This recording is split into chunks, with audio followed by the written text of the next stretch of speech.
TWM podcast.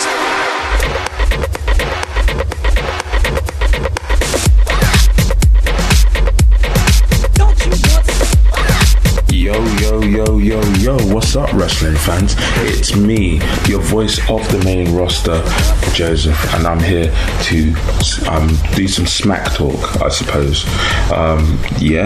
That's it. We're part of the TWM Wrestling Network. We've got content constantly just bombarding you. Bombardment. That's podcasts every day, articles every day. Seriously, you can find us at twmnews.com and at TWM Wrestle on every social media account there is. You can find our podcasts on anywhere where you get podcasts, really. I usually pick 3 out of the 8. I'm going to unpick Spotify, Acast, and YouTube. I think we're on Podbean as well, and there's a couple of other ones. But I'm not the guy who rattles them off like I'm a professional radio DJ. Actually, that guy is a professional radio DJ. Anyway, yes, like I said, man, I'm the voice of the main roster for you guys, Joseph.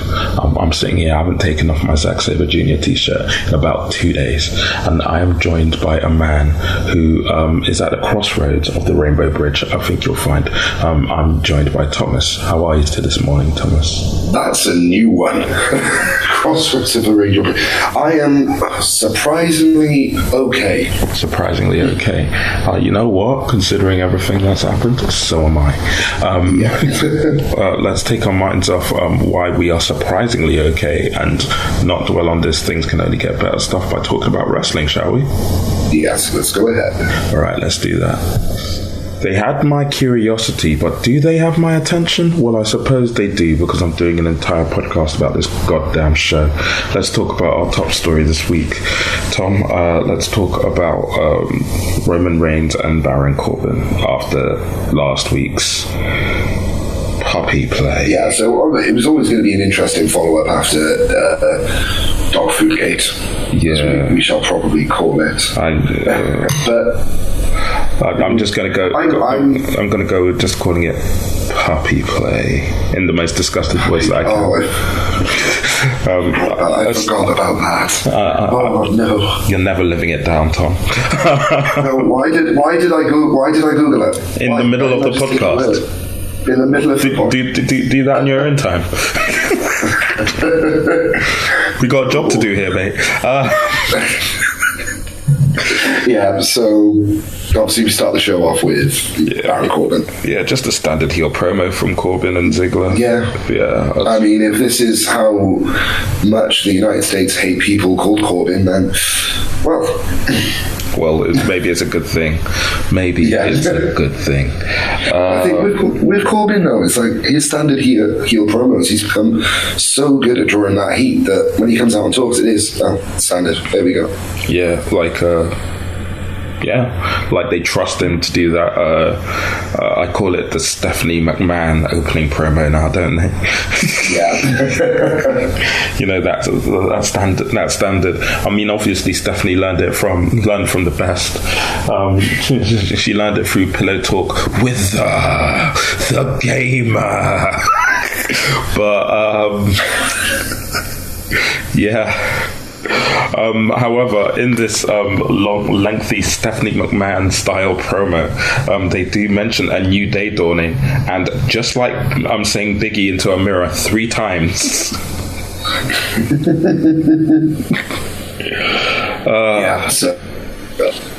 Yep, out they come. We get the new day coming out, obviously. Yeah. The standard faces confronting the heels because, you said something related to us. Well, no, this is the thing. That you say that, but they're probably the best at the roster at making it seem natural. Yeah. I mean, I think that goes with the fact that they've been together now for 4 or 5 years. Yeah, they really have a handle on their characters, etc. I mean, it would have been better with Xavier out with them, but that's not going to happen for a while. And we all have a sad get well soon Xavier, though he does seem to be living his best life. No, he's sitting at home playing video games the whole time. It's amazing. Yeah. Biggie calls Corbin a Burger King. For me, you know what? That's a standard Rock insult to get the crowd chanting something. Well, when they did later, so, mission accomplished. Corbin and Kofi compare and contrast their 2019s. I wonder who's had the better one. Yeah, no, it's just like, honestly, it's up for debate, It's actually up for debate.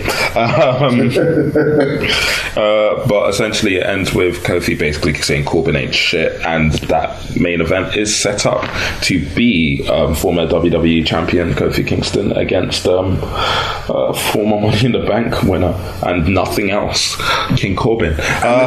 And the King of the Ring, maybe? No, but I'm saying there are quite a few. There are not that many people that have won Money in the Bank and have done nothing with it. That's very true. And don't forget, he won the Andre the Giant Battle Royal as well. It's true. He's had a fair amount of achievements, but the biggest L of all is that he did nothing with the Money in the Bank championship while the champion was Jinder Mahal. There's nothing to say about that. Yeah, there's nothing you can say to it. First time matchup, I think they said as well on commentary. Oh, well, that's lovely. I'm really, really glad it had a decisive ending. Throughout the show, Corbin's porters keep being found. They keep popping up dead. This is what they do. They're just dead. We have ourselves a little murder mystery here with no sense of mystery. And then later Zidane gets trashed. Who could be behind such nefarious deeds, Thomas? Dominic Mysterio. Listen, you cannot slander the leader of Imperium's name like this. Okay, fine, it was sanity. Right, so the main event seems to be thrown out after Dolph Ziggler interference, and Big E turns it into a tag match just like his uncle. Because never forget, Big E's main roster debut was as Teddy Long's nephew. Yeah, very true. Wow. Yeah. Times have changed. Yeah, exactly. Do you remember his first ever promo on the main roster? I'm about to remind you. His first ever promo was while he was Dolph Ziggler's heater with AJ Lee, and he went. It's his first time talking on the main roster. He's been a big silent brute, and he says the greatest line of all time. Oh, I've got the mic now.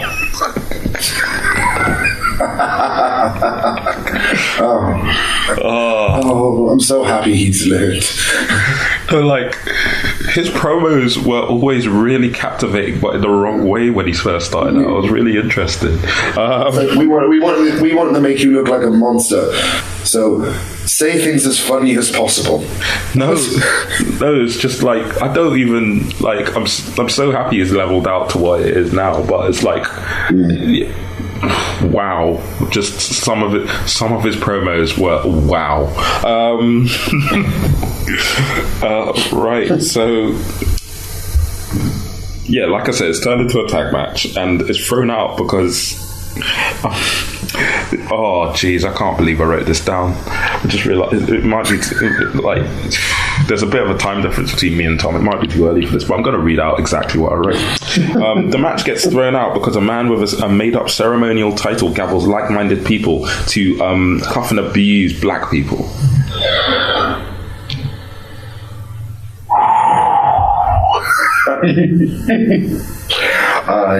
This wasn't even the biggest racial microaggression on this episode. No, it wasn't. I don't feel like I should comment on this one. Yeah, I think it's best if you just leave it. Yeah. But here comes Big Chungus. Yes. Oh, the mystery has been solved about who's been decimating people and rooms backstage. Oh, surprise, it was Roman Reigns. All along. And he does more of that thing where he's like the guy from the Slap sketch. Porters run at him.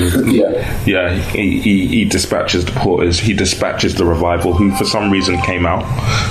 It made sense because of the match with the New Day on Sunday. Yeah, I know, but it was set up rather well. And everyone eats a Superman punch, and he put Ziggler through the announce table, and Corbin stands scared on the ramp, and that is the last thing we see before TLC. What do you think of the build of this entire thing, Tom? Up to the TLC match, it's been interesting, I think.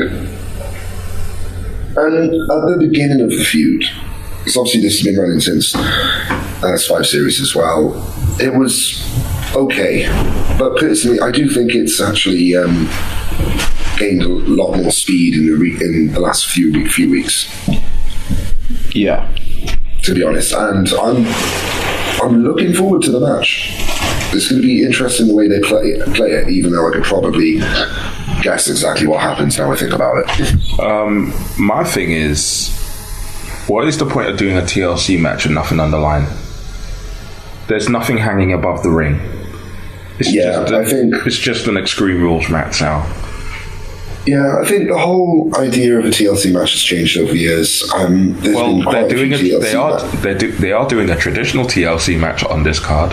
We talked about it on Raw Talk. You should go and listen to that. We review Raw as well. with the same sunny disposition of us that we have. But they've been doing it for quite a few years, where a TLC match can end in a submission or a pin. And for me, it ruins the whole concept of a TLC match. 100%. We're on the same page on that one. 100%. It's like, for me, it's the same concept of a cage match. For me, a cage match, it should be to escape the cage, not winning by pinfall or submission. If you're winning by pinfall or submission, you might as well put a lid on it and make it Hell in a Cell. Yes.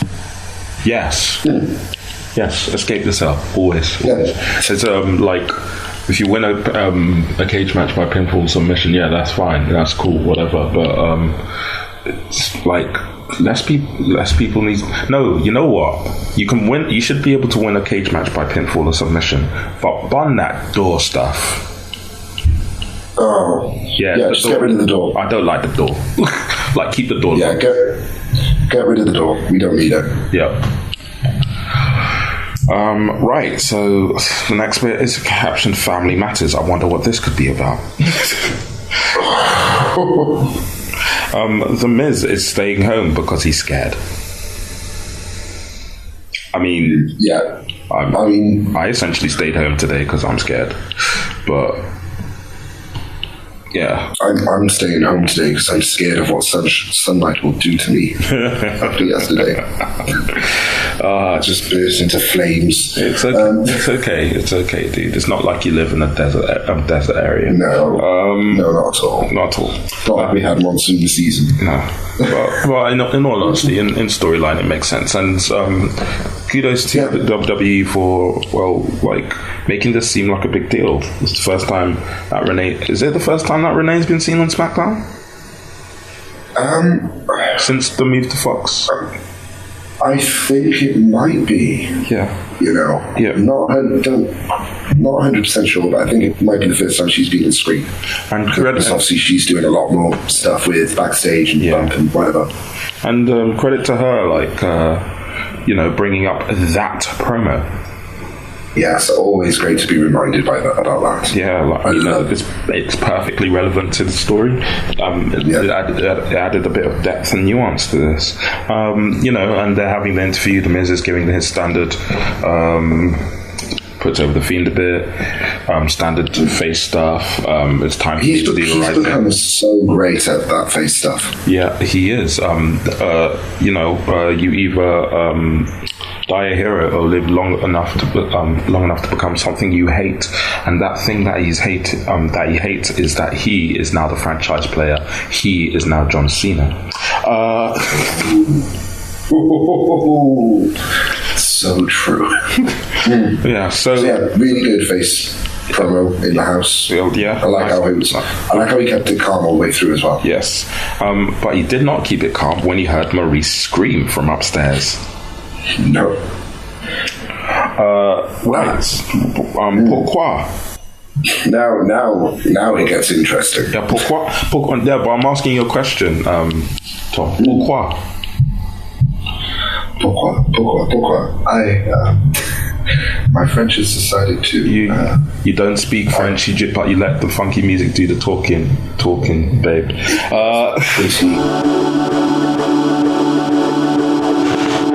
This podcast, and indeed all TWM podcasts, are brought to you by SquaredCircleBox.com, the only place for your monthly wrestling box needs. With things from superstars from WWE, AEW, New Japan Pro Wrestling, Impact Wrestling, British Wrestling, Independent Wrestling, and loads more, it is the only place that matters if you want to get the best wrestling swag for a low price. That low price is just £25, people. What a bargain! And you can get snapbacks, t-shirts, magazines, DVDs, trinkets, whatchamacallit, doodads, you name it, they have it each and every month. And just because you listen to TWM, you sexy people, you get 10% off your first order. All you got to do is use the code TWM News in the checkout. Just use the code TWM News in the checkout for 10% off your first order at SquaredCircleBox.com.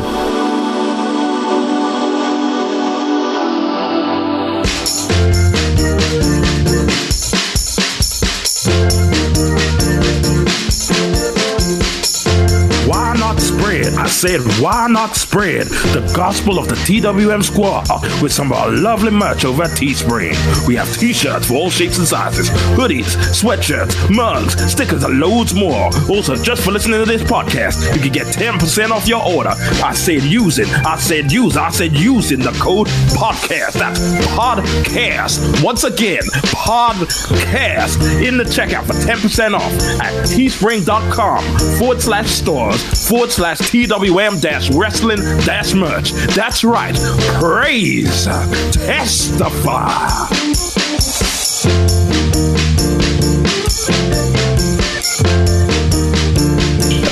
Pourquoi means why.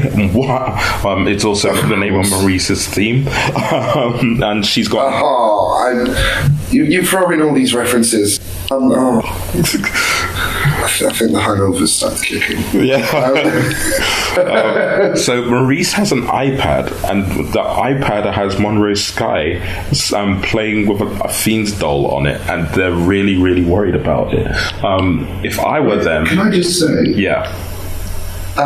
With Monroe, keep it. She was playing with those dolls like she loved them. Yeah, she was. was. If I was that kid, I'd be screaming. Yeah, but like I think that actually made the segment a bit better. You know? Yeah, no, definitely. I definitely thought it added. Yeah, it makes whatever Bray Wyatt is meant to be so much more insidious. Yeah, nice. Yeah, I was just about to say, this was just like a horror movie. Yes. I'd be like, so they're super worried about the doll, but I'd be super worried about the webcam someone's seemingly snuck into her room, unless it's theirs. No, I think it's just a baby cam. Oh, that's fine. I think it's theirs. But like, like if that webcam wasn't there before, and Maurice was just given an iPad with her baby, found an iPad in her house with her baby on a baby cam playing with a doll, then I'm getting the word. Yeah, no, it's one of the... instead of having it's a baby monitor at the end of the day. Okay, that's good. That's good. The Miz shoos everyone out of the house because he's clearly shaken. Even as far away from SmackDown that he is, the Fiend is going to get to him, and we get an immediate Firefly Funhouse straight afterwards. It's just like no rest. Here's more Bray. Yeah, here is more Bray. Bray says that it's the season of giving, so he shared with the baby, which is quite frankly a heartwarming. So it's a lovely message for the holidays. Exactly, it's heartwarming. It's really, really beautiful. He also actually gives a concrete reason as to why Bray Wyatt is wrestling The Miz and the Fiend isn't. Yeah, it's very well put over. Very well put over. The Fiend has Daniel Bryan, and that is where they are. He's been with the Fiend for so long that I'm like really intrigued as to what we're gonna get when he comes back. Yeah, I bet both of them actually. Well, it's this Sunday, isn't it? TLC. So yeah. It's going to be seeing a different wrestling style is going to be really interesting to watch. Yeah, I really hope they go in that direction. Yeah. He says that the Miz has exposed himself, but not like that. Yeah, I'm getting the word. Anyway, he also says that pain is an illusion that he can be trained out of, so is love, and that he'd be happy to show the Miz how his methods, basically. Yeah. Which is Is this basically him trying to turn the Miz back heel or something? I don't know. Exactly. Like, with a character like the Bray Wyatt and the Fiend, something needs to fundamentally change after every feud is any win or loss. And I feel like this WWE have done that fairly well. They always do this fairly well at the beginning of every renewed Bray Wyatt push, you know? They do. Yeah, they're not just throwing it into silly feuds. I think this is the first one, maybe, that there's not really a history behind it. So. Well, no, but like it's a nice little dovetail because there's so much history between Miz and Daniel Bryan that yeah, you know, it's like a little side quest in a video game. Yes, exactly. But you want to know the really big heel thing that the Fiend did in this promo? Yes. No, sorry, that Bray Wyatt did in this promo. He said that he's a fan of the Marine. That bastard. I mean, what terrible taste. I know. Number 6 was definitely the best. I think he put over 5. He did. No, he did, because I was like, but Becky Lynch and Shawn Michaels are in number 6. What are you doing? But then he put over I remember 5. watching. I watched that on a plane over here. Nice. And then, after Christmas last year. And then when my mum came and visited me in February, she also said she watched a movie. I was like, oh, which one? Oh, I watched the Marino. I just laughed because I was like, man, those are wrestlers. I'm just waiting for the day that Tegan's in one. Not that she ever will. Oh, right, but I need to kick ass tonight. Not that she ever will be. Dakota will just keep re-injuring her. You don't bring up that woman's name in my presence. Okay, I understand. We all have our hot buttons. All right. In other news, we've got 2 women's segments. I'm in shock. Yeah, I'm in shock. The first has Bliss and Cross over Fire and Desire, who ran up the ramp and attacked them in Gorilla for no reason at all, apparently. I thought that was a brilliant idea, to be honest. It is, but like... It's like, wait a minute, why, if you're doing an interview back there, why don't we try and get the upper hand? Yeah. But then, like, still checked it, so... Yeah. It's like, we done it. Yes! Nothing can stop us. Oh, it's over. Nothing can stop us, apart from a ring bell. Yeah. Oh, my goodness. Oh, jeez. Oh, that's one match. Fire and Desire, man. I want them to win a match. I'm actually so sad for them. I'm sad for the direction they've decided to take Mandy Rose's character in, and I'm sad for their status in the women's division. I'm just sad. They are just elevated jobbers. They really are. It's sad. It's not the greatest, is it? No. The other women's segment has Elias run down Bayley's looks in a song, which is... it's a choice. It's a choice. It's definitely a choice. I mean, like... Yeah. He started talking about... He sang about threesomes as well. Yeah. I mean, that's fine. This Elias thing is getting weirder by the week. I wonder where it's building to. I wonder when he's going to bite off more than he can chew. But, you know, Dana Brooke is with him and she laughs at the song and Bayley challenges her and Dana Brooke accepts. And Dana Brooke has new ring gear and a new moveset, but Bayley still squashes her. Yes, but the moveset, I wonder where she learned. Yeah, that. it was a really, really nice Batista bomb, I can't lie to you. Yeah, but you know why it didn't work? As Batista has quite rightly said on Twitter, she didn't shake the ropes. You've always got to shake the damn ropes first. Oh, I see. Yeah. Oh, don't you mean? Yeah.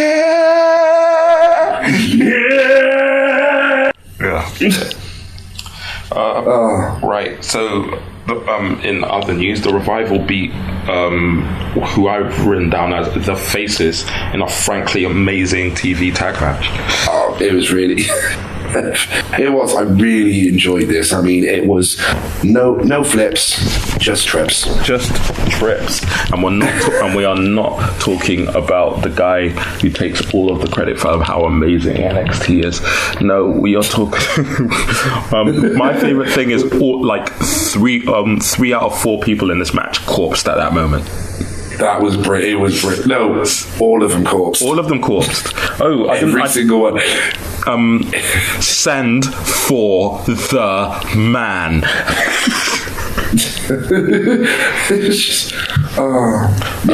Really enjoyable match. Yeah. Again, I think it's a really good.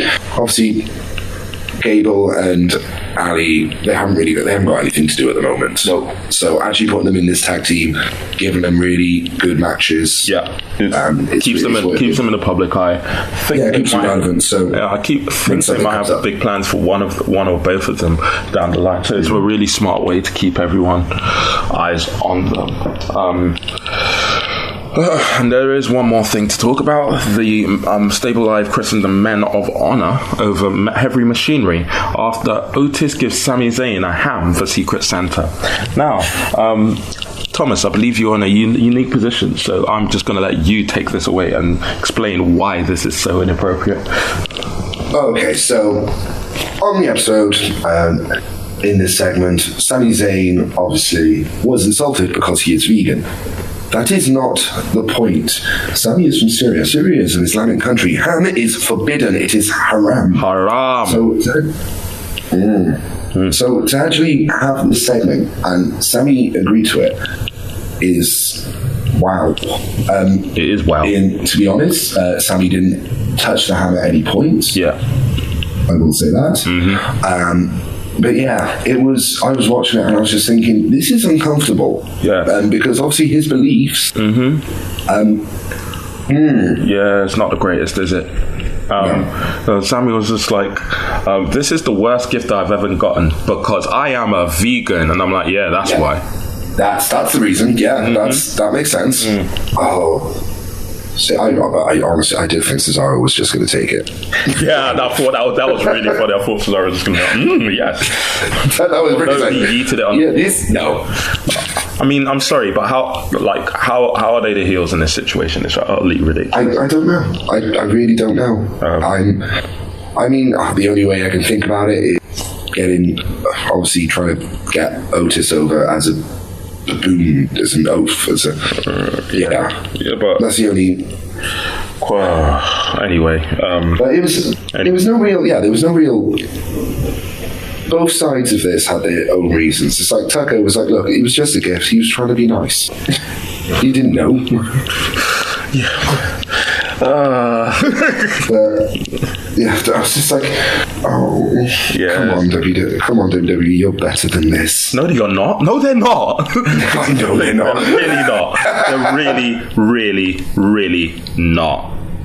So yeah, that was SmackDown. And but as you guys know, whenever I'm hosting a show, I like to do a little thing at the end and called Any Other Business, where my fellow contributors, myself and my fellow contributor, can get anything that we need to off our chest that we feel is necessary. So, Thomas, I'll ask you, do you have any other business? Could be about anything, wrestling related or otherwise. Okay, well, it's not wrestling related, and I just want thank you to every single one of our listeners who went out and voted on Thursday. Let the result be what you wanted or what you didn't want. Just thank you for exercising that right. I just want to say that obviously we will have some people who voted Labour, we'll have some people who voted Tory. Someone for some reason may have voted for the Brexit Party. But if you're going to talk about this on social media, please keep it civil. I've seen so many arguments and personal insults thrown at each other for the way they voted. I think now's the time. Yes, the vote is done. The election is finished. Let's not keep this personal now. Yeah, and I've heard that people have gone out and started a riot, which is in London. I've read something on social media. I think I saw one thing. I'm not 100% sure how true that is. I haven't seen it reported anywhere. That's the funny thing. Which is... It's interesting. Yeah, it's interesting. My any other business is way more on topic. My any other business is on 205 Live. Raul Mendoza beat Aria Davari. Joaquin Wilde beat James Tapia, whoever that is. And Tony Nese beat Danny Burch. There we go. That's my any other business. It always is on Saturday because Lord knows I don't watch that. Anyone who watches 205 Live is a fed.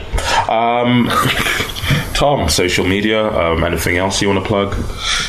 Yeah, find me at TD Walton. I'm going to plug myself because I think I need more followers. Oh, fair enough. Fair enough. Ooh, what is it? Sorry. And also, if you're in California, please look out for the penis fish that is washing up on beaches. The what? I will link you. Anyway, this has been Smack Talk. You can find us on every social media network at TWM Wrestle. You can find us at TWM.news. Like I was saying, news is constantly going up. We have articles and editorials and features constantly going up. We have one of these beautiful audio snippets constantly going up. I am at the Real Standido, and this has been Smack Talk. I'll see you guys later.